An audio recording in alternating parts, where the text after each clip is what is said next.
Olá e sejam bem-vindos à Varicela, o podcast sobre criatividade contagiosa. Sou a vossa host, Teresa Arega, reconhecida apreciadora de húngaros. Antes de apresentar o nosso convidado, a Varicela é um podcast mensal sobre pessoas criativas e os seus hábitos, gostos e desgostos, criado por uma artista. Comigo, Zé Menes, mais conhecido por Cap, rapper, produtor, admirado pensador existencialista e campeão nacional de esgrima em 2006. Olá Zé, bem-vindo à Varicela. Olá, bem regional, nacional era era demasiado, isso é que era mesmo demasiado bom para ser verdade. Eu vou começar por falar no teu álbum mais recente, que ainda ninguém ouviu, e pronto, pelas letras que escreves. E a primeira pergunta que eu tenho para te fazer é relativa aos teus hábitos de escrita, e é um assunto que eu costumo discutir com outras pessoas que escrevem, que é quando o ato de escrever nos levar a um sítio especial. Os meus hábitos, acho que eu tenho uma relação um bocado complicada com a escrita e com fazer música também. A relação é um bocado semelhante. Ou seja, eu tenho alguma dificuldade em dizer que é isso que eu faço, porque eu faço muito pouco. Então a escrita é quase mais uma inevitabilidade que acontece poucas vezes, mas é certo que vai acontecer. E quando eu vou de encontrar a escrita hoje em dia, é quase como se estivesse a ver um amigo que já não vejo há muito tempo e que já não me lembro muito bem como é que é estar com ele. Já não me lembro muito bem que ele tem estes tiques, ou que manda sempre aquelas piadas esquisitas, ou que tem esta forma de ser, Yeah. e de repente tenho ali uma fase sempre em que me apercebo, pois é, já tinha saudades disto, ou já não me lembrava que este gajo era assim, ou que tinha esta... Sabia, mas não me lembrava, estás a perceber? Ou seja, há sempre ali uma relação que se volta a construir porque eu não tenho uma rotina muito forte. Yeah. Os locais para onde... Que no fundo não são locais para onde eu vou, são locais que eu crio e depois apareço lá. Não é? Eu crio, construo uma coisa à distância e depois acabo lá. De repente estou lá e de repente estou bem feliz e não sei muito bem o que é que eu estou aqui a fazer e como é que se fez isto, como é que eu construí este espaço, não é? E de repente... Ok, pronto, agora tenho que acabar o texto ou acabar a letra, seja o que foi, tenho que ir embora. E depois amanhã vou tentar contar a toda a gente que estou bem feliz por causa disto. Então não és tu que crias tipo um ambiente para acontecer, ela simplesmente vai acontecendo, mas... Ela vai acontecendo porque é quase uma... Ou seja, eu vivo sobre este dogma que eu auto-imponho para mim, que é tentar... pensar o menos possível em deixar de criar. Nos dias em que há muita dúvida, muita frustração e não sei o quê, saber que tipo, ok, disto não vou duvidar. Posso estar aqui, como disseste, a questionar de uma forma existencialista tudo, mas convém não duvidar muito da minha, estás a ver, de que é isto que eu tenho que fazer. E então, nesse sentido, acaba por ser uma inevitabilidade. Eu tenho que criar. E para isso, por enquanto escrevo e faço música e pode ser que mude. Mas gostava, ou seja, eu acho que já estive mais próximo da escrita do que o que estou agora.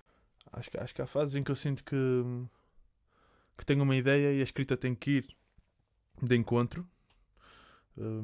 Ou há fases ou há músicas, digamos. E há muitas outras em que a ideia é muito mais pequena do que a vontade de escrever, digamos assim.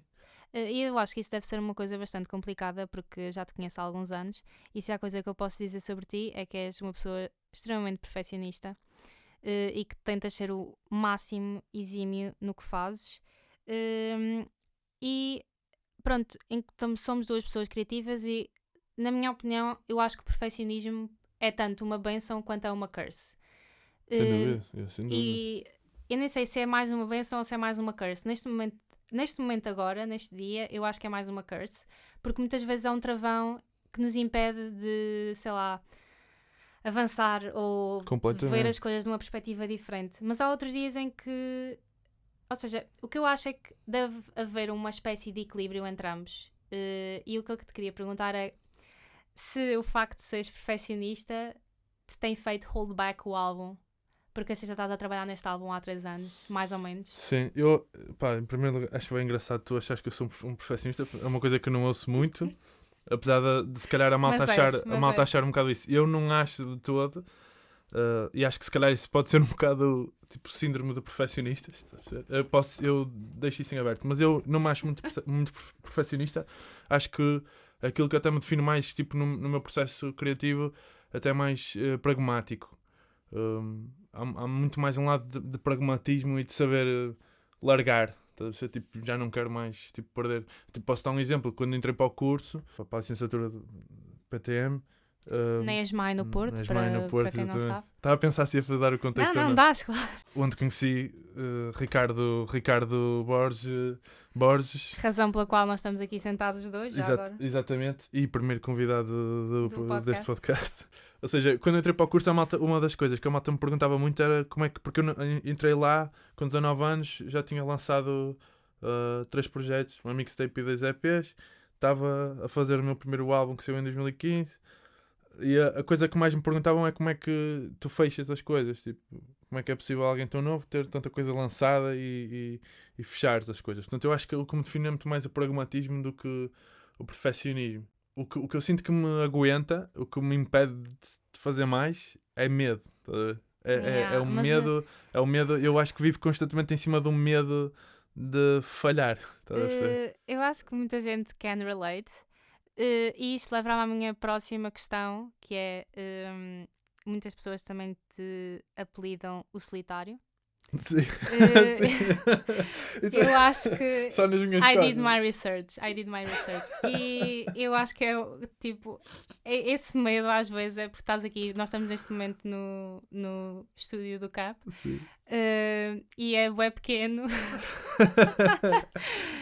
Na minha opinião, se há uma cena que me impede de ter esse medo de falhar é porque eu estou sempre a falhar. Então, como eu estou sempre a falhar e estou sempre a fazer coisas mal e pronto, a errar e a fazer coisas menos interessantes, isso dá-me uma qualidade melhor, que é eu saber o que é ok, isto é bom, isto é tipo só outro erro.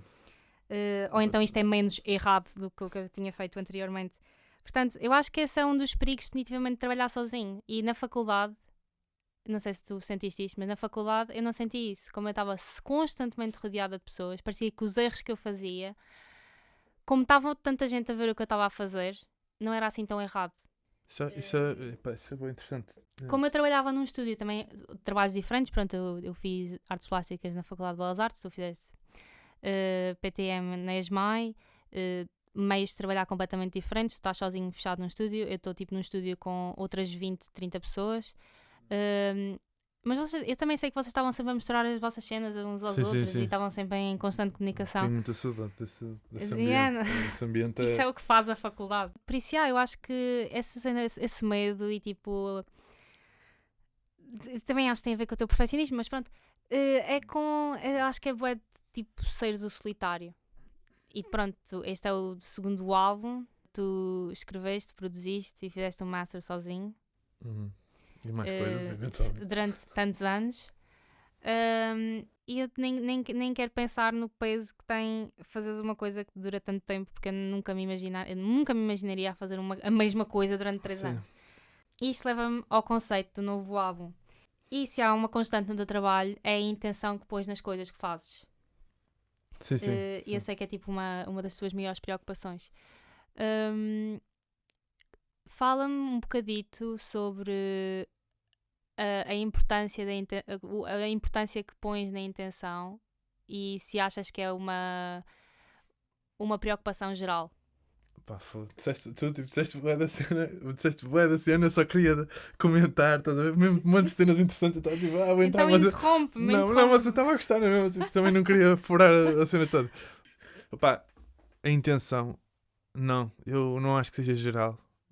Ou pelo menos, pronto, quando digo que não acho que seja geral, quando fazemos estes juízos de valor, estamos sempre a falar da nossa visão sobre, portanto a nossa visão está sempre limitada pelo lugar onde estamos. Eu, como podes ver, tenho pouca visão, a janela é pequena e é baça, ou seja, o que eu vejo sempre da cabo. Eu já tenho esta dica no primeiro álbum, eu vejo sempre limitado porque estou daqui, vejo daqui, estás a perceber? apesar de não ser tão limitado como se calhar o normal. Mas o que eu quero dizer com isto é, eu acho que a intenção importa muito pouco. Para mim importa muito, mas no geral, no externo, naquilo que eu vejo as pessoas fazerem, acho que importa muito pouco. Para mim, é o maior interesse que existe. A intenção e a ideia. A intenção, para mim, muitas vezes, no meu lado enquanto consumidor, enquanto público, sobrepõe-se necessariamente ao resultado das coisas. Eu concordo plenamente, mas neste caso até um dos maiores desafios para mim neste momento e que eu vejo, pronto, outra vez na minha perspectiva, na minha realidade, é mesmo encontrar um equilíbrio entre intenção e uma parte mais técnica e uma parte mais formal. Eu acho mesmo que um equilíbrio entre as duas é o que faz um grande objeto e tipo, uma grande peça ou whatever que seja o resultado. Concordo. E tipo, no caso, nos teus álbuns, eu vejo ambos. Ou seja, tu és bastante bom tecnicamente e a tua intenção é uma coisa que tu fazes com que esteja sempre presente. Sim, eu estou a dizer isto, ou seja, a mim o que acaba por me interessar mais é o lado mais da ideia, da intenção, dos conceitos, das teorias, tipo, isso é o que me interessa mais e muitas vezes é o que me interessa mais falar. O técnico está lá, por exemplo, este álbum, até a coisa só se solucionou para mim, a primeira coisa que apareceu de tudo foi um sentido estético. Que tipo como é que eu vou soar aqui? Como é que, acima de tudo, primeiro os beats, como é que a minha música vai soar tirando a minha voz, para além da minha voz. Mas tipo, é completamente incontornável, sei lá, em termos técnicos, que eu acho que é bem interessante porque as minhas opções técnicas tipo, também vêm bué de uma linha de pensamento. Isso é uma cena, pronto, acho que tudo, se não tudo, parte tudo da intenção, tudo, exatamente. Para mim parte tudo de uma estratégia, parte de uma linha de pensamento, tá a perceber? E decisões que eu vou tomando, e tudo parte de eu, tipo, uma semana depois de lançar o outro álbum, fartei-me e senti que estava atrasado. E eu nem gosto muito de competição e tenho um discurso muito contra a competição na arte e não sei o quê, mas eu ouvi aquilo e senti que a minha ambição era, para aquele momento, era superior àquilo que eu estava a mostrar.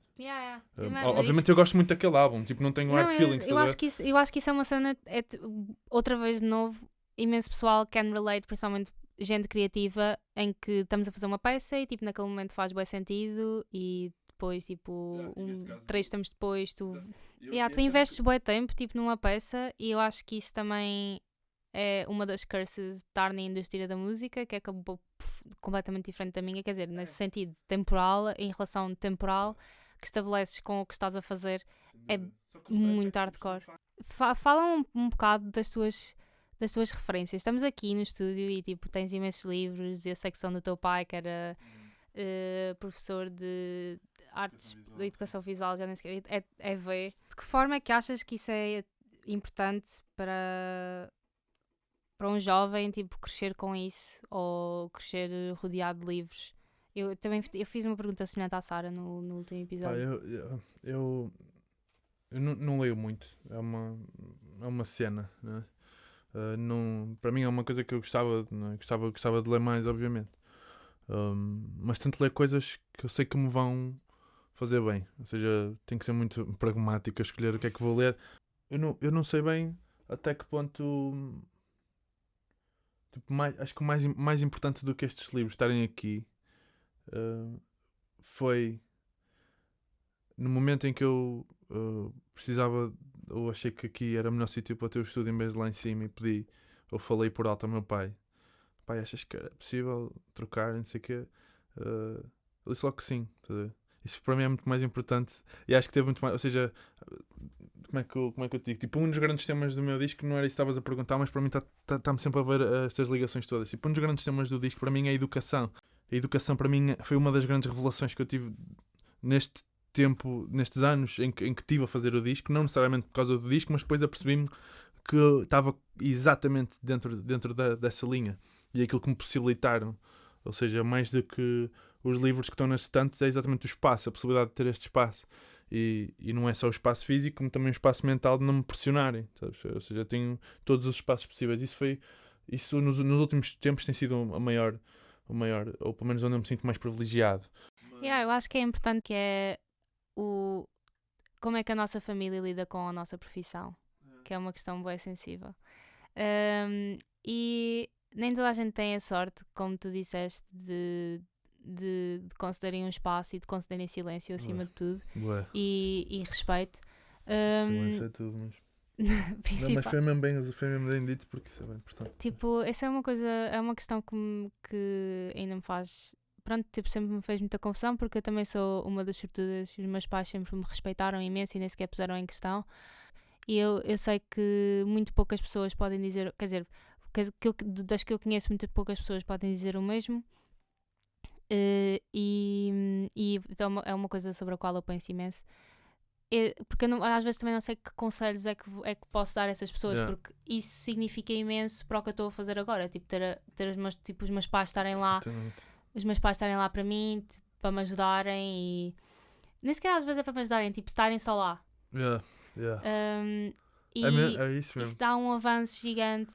Ou seja, tu aqui podes definir sempre a educação, acho que de uma forma muito básica podes definir sempre dois ângulos, que é em dois critérios, que é o lado económico e o lado mentalidade, digamos, ou moral, vá. E eles têm um poder muito forte, ambos, porque tu tanto podes ter uma família muito aberta, não tem problema nenhum que tu sigas, mas não te consegue ajudar. Isso vai ser complicado para ti. Apesar de ser um privilégio na mesma. Como podes ter os dois, apesar de ser muito bom, como podes ter os dois, tipo, ou seja, nem te conseguem ajudar, nem querem. Como podes ter aqui uma família que tem economicamente estável, tem saúde financeira, só que não te vai deixar estar parado em casa para tu estás a fazer música ou a pintar, ou seja o que for, não vai. Tipo, arranja para te andar. Esta gostava muito porque via muita gente assim, porque aí é só questão de mentalidade, é o lado para mim que deveria ser mais fácil, mais óbvio, não é? Porque o tempo é dinheiro, o tempo é mesmo dinheiro nesse sentido, o dinheiro é tempo, na verdade. Eu gosto mais deste lado. E é esse luxo, quando, tipo, pessoas que têm a possibilidade de ter o luxo do tempo e de possibilitar a um filho ter esse luxo de ter tempo, parar tempo e pensar o que é que tu queres fazer, ou faz, ou estás em casa, não tens que estar já tipo, a ter um salário e não sei o quê, e a fazer um living, não sei o quê, tipo. E depois tens o meu caso, que é o melhor de todos para mim, que é saúde financeira. E ninguém me está a tentar empurrar. Pronto, foi uma fase em que eu comecei a ficar muito grato para com os meus pais, não pelo que eles estão a fazer agora, mas porque me apercebi de como é que fizeram tudo para trás até agora. Pronto, acho que os meus pais correram riscos, que eu podia não ser tão inteligente como sou, estás a ver? Mas acho que também correram riscos porque me conheciam e souberam-me encaminhar para o sítio certo, então sempre tive mais margem. Se alguém tiver a ouvir e não se conseguir rever nesta situação, o meu conselho é mesmo pensar que se continuar, aliás, é importante pensar no significado que é continuar quando, independentemente da pessoa que vai estar sempre lá, és tu mesmo. Portanto, o continuar é mesmo provar-te a ti próprio que tipo que está certo, que o que estás a fazer está certo. E eu acho também que muitas vezes essa falta de mentalidade dos pais ou dos avós ou de qualquer membro da família é também o facto de não haver abertura entre a nossa área e as restantes áreas e haver tipo imensos estigmas e coisas que são consideradas tabus e muitas vezes também só ignorância. E não falo só da parte da família que pode tipo, ser um bocadito mais close-minded, falo mesmo das pessoas que são criadoras atualmente e que não são abertas e que não criam lugares para se conversar ou para, sítios, tipo plataformas de conversa. Eu acho que it goes both ways, tipo, o problema não é só dos vossos pais, o problema não é só da vossa família, é das pessoas que a vossa família vê a fazerem o que tu queres fazer. Bem, sim. Isso é muito complicado, por isso é que é bem importante haver um local de conversa, haver tipo locais de conversa e tipo ter conversas com quem se conhece. E eu acho que todos os problemas que tu mencionaste anteriormente vêm também de uma questão que eu acho que é problemática, para dizer o mínimo, que é a dificuldade que toda a gente tem em falar em preços e em falar em dinheiro e tipo, ser aberto em relação a quanto é que recebes, quanto é que isto custa, tipo, quanto é que custa fazer isto, quanto é que custa... É muito verdade. Tipo... Eu próprio tenho, não gosto muito. Eu próprio não gosto muito.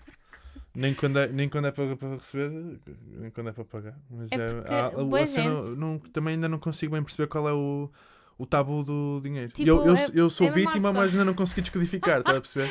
Eu acho que consegui mais ou menos descodificar e o que eu acho é o seguinte. Eu acho que o pessoal quer que toda a gente pense que tu tens bué da guita. Tipo, que és rico.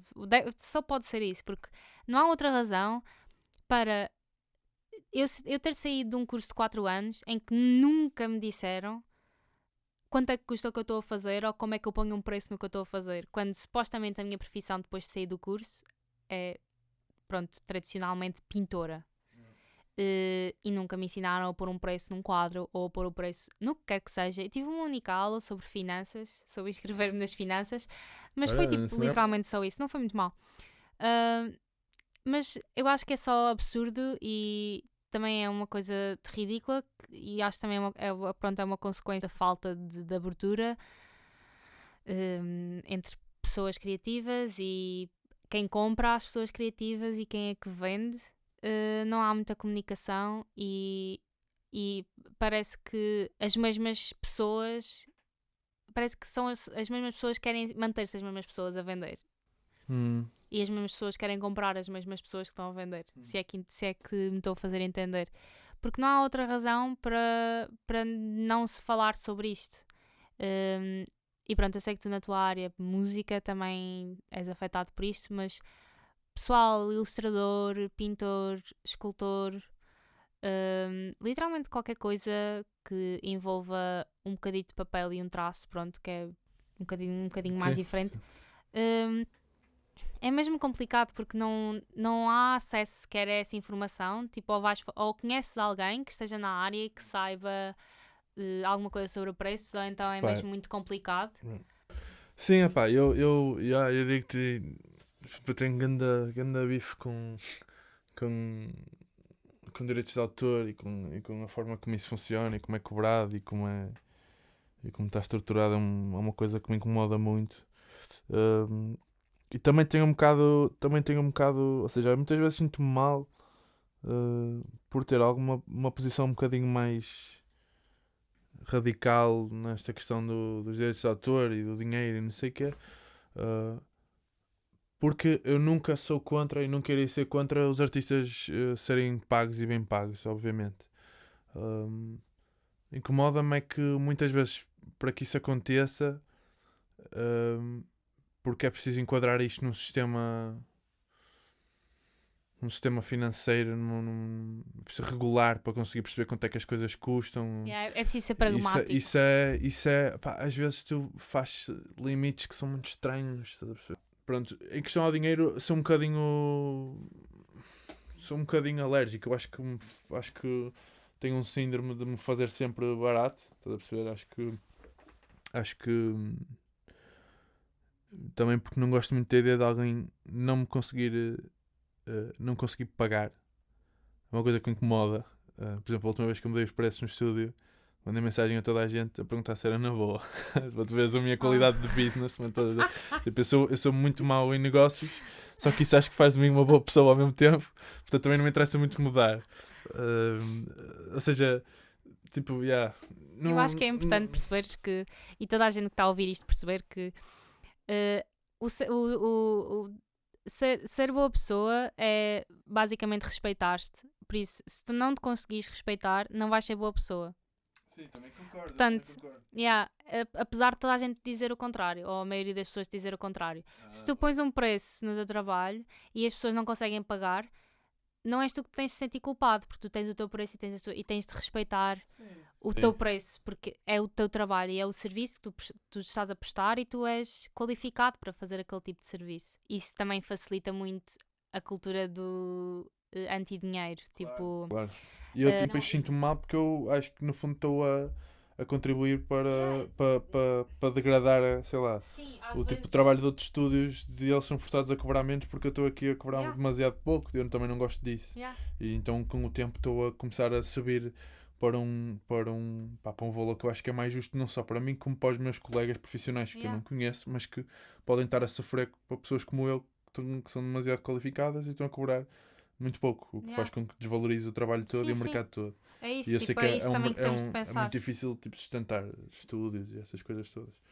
Mas no teu novo álbum, uma das tuas preocupações foi exatamente essa. Foi uma tentativa. Não só foi uma espécie de alerta para o álbum como formato, ou seja, formato álbum, como também foi uma preocupação uma, com o álbum ser um objeto físico que fosse mais do que um disco. Exato. Ahm, Exatamente. Estás à vontade para falar sobre o assunto? Estou. Sou um bocado. Vou contar a história mais normal, que foi assim que aconteceu. Portanto, eu estava a comparar disciplinas artísticas e estava a pensar no cinema e estava a pensar no cinema e no que é que acontecia no cinema e estava a pensar, não sei bem, muito bem porquê, na estreia de um filme, no evento da estreia de um filme. E depois já percebi, isto na música não existe. Não existe. E o que é que não existe? Num local específico, para um coletivo de pessoas, alargado, público, onde se ouça, ou se consuma, ou se frua a obra do início ao fim. Isto, ou seja, haver toda esta questão de não haver um momento na forma de lançar música em que existam estas condições todas. Ou seja, é um evento, há um local específico, muitas pessoas no mesmo sítio, um coletivo, e ouve-se, neste caso, a obra do início ao fim. Não há performance. Aqui é importante desenhar só esta linha, tipo, não é performance. Estamos a ouvir a obra original do início ao fim. Era um concerto. Exatamente. Eu só queria fazer uma parte, porque isso é que eu consiga lembrar agora, isso é literalmente um dos únicos campos que a música não cobre, porque houve uma altura tipo complicada quando eu estava na faculdade e que me estava super frustrada com pintura no geral, porque pensava, por exemplo, na música e no cinema, que eu vejo e imediatamente tenho uma reação, às vezes até física, quando as coisas são mesmo muito boas, e que não conseguia ver a mesma coisa numa imagem, usualmente numa pintura. Portanto, eu acho mesmo que esse é um dos únicos campos que a música não cobre. Pá, não quer dizer que já não tenha coberto. Tipo, Até agora, sim. Sem performance, acho que nunca. Isto nunca teve instituído. Agora, isto acontece no cinema porque o cinema não tem performance, para além da obra. A performance está dentro da obra e na música também está, não é? A minha performance a cantar as minhas músicas que ficam gravadas também está. Sim, só mas que a é música depois há a interpretação do próprio artista, da sua própria obra, que são os concertos. E no cinema isso não existe. O cinema está fechado, acaba tudo a partir do momento em que está fechada a edição e há a estreia, não é? E por isso é que se dá muito ênfase à reprodução da obra, porque não há outra interpretação daquela, é só mesmo a reprodução da obra original. E depois, por causa desta ideia que eu tive, que ainda não disse, na verdade, mas estou a introduzir, acabei de fazer um trabalho em que comparei, tipo, dividi as artes mais ou menos em 5 grupos. Ou era a música, a literatura, o cinema, artes plásticas, ou seja, pintura e escultura, e música, literatura, cinema... Performance? Não. E o teatro. Eram estes 5 grupos.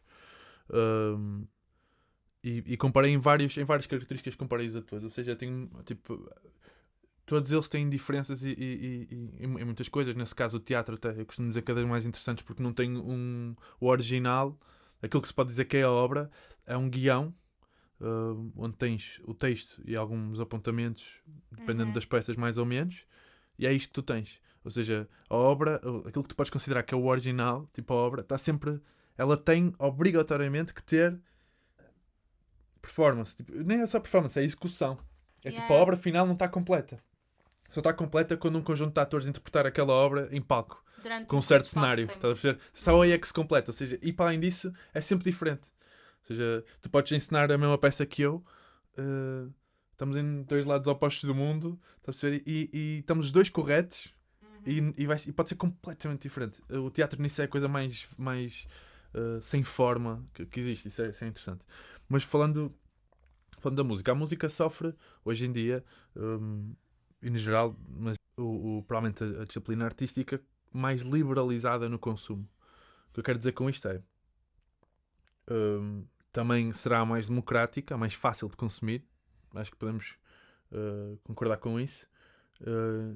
O problema é que isso implica que eu lanço um álbum, não é? Eu lanço um álbum e ele sai e alguém começa a ouvi-lo.